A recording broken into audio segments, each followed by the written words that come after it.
சங்கீதம் 111. அல்லேலூயா. செம்மையானவர்களுடைய சங்கத்திலும் சபையிலும் கர்த்தரை முழு இருதயத்தோடும் துதிப்பேன். கர்த்தரின் செய்கைகள் பெரியவைகளும் அவைகளில் பிரியப்படுகிற எல்லாராலும் ஆராயப்படுகிறவைகளுமாயிருக்கிறது.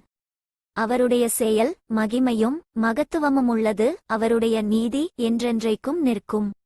அவர் தம்முடைய அதிசயமான கிரியைகளை நினைவுகூரும்படி செய்தார். கர்த்தர் இரக்கமும் மனவுருக்கமும் உள்ளவர். தமக்கு பயந்தவர்களுக்கு ஆகாரம் கொடுத்தார். தமது உடன்படிக்கையை என்றென்றைக்கும் நினைப்பார். ஜாதிகளின் சுதந்தரத்தை தமது ஜனங்களுக்கு கொடுத்ததினால் தமது கிரியைகளின் பெலத்தை அவர்களுக்கு தெரியப்படுத்தினார். அவருடைய கரத்தின் கிரியைகள் சத்தியமும் நியாயமுமானவைகள். அவருடைய கட்டளைகளெல்லாம் உண்மையானவைகள். அவைகள் என்றென்றைக்குமுள்ள சதாகாலங்களுக்கும் உறுதியானவைகள். அவைகள் உண்மையும் செம்மையுமாய்ச் செய்யப்பட்டவைகள்.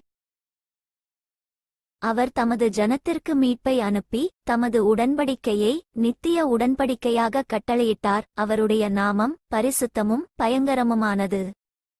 கர்த்தருக்கு பயப்படுதலே ஞானத்தின் ஆரம்பம். அவருடைய கற்பனைகளின்படி செய்கிற யாவருக்கும் நற்புத்தியுண்டு. அவர் புகழ்ச்சி என்றைக்கும் நிற்கும்.